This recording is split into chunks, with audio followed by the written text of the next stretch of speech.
Hello and welcome everyone. Nice to have you guys all here. My name is Ekin. I am a DevOps engineer with Team Ogenius. And today, in fact, I would like to show you guys how easy and comfortable it is using our platform to deploy your container images. So let's dive straight in and select our container image option here, give an Nginx with the latest tag, and then create it. So the deployment should go green in a few seconds, which it already has. If we move into the builds, we can simply see that the image has been successfully created and assigned. Pods have been scaled up, they have been created. Let's move on into our settings. Here we can give detailed settings for our CPU, RAM, and ephemeral storage. Under the variables, we have the opportunity to add our environment variables. Let's discard those right away. Under volume mounts, you can simply add your volumes, mount your volumes. You can simply choose from our list whichever option suits you best. We have 3 different health checks, which are also pretty nifty.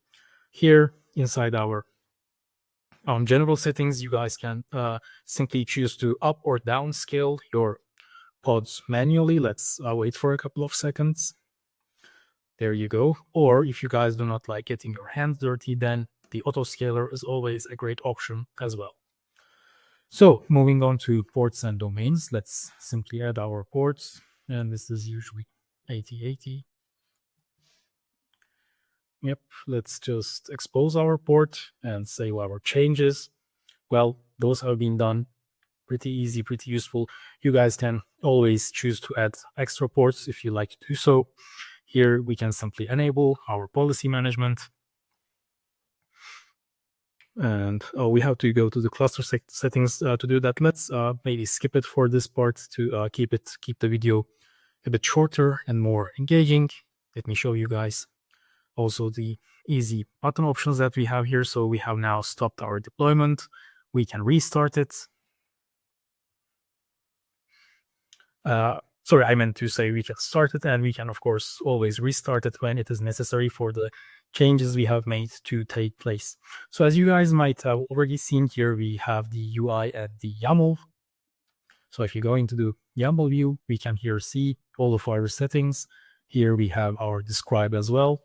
And one more important feature, which I find to be quite useful, is, of course, our topology page. Last but not least, we have our shell here. As you guys can see, we have different pods. And here we have the containers listed. If you guys have multiple containers running inside of pods, those will be listed here as well. So let's close it for now.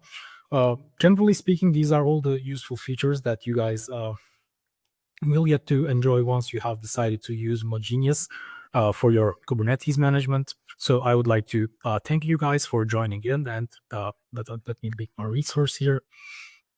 And I am hoping to see you guys on the upcoming videos. Hopefully, stay tuned, everyone.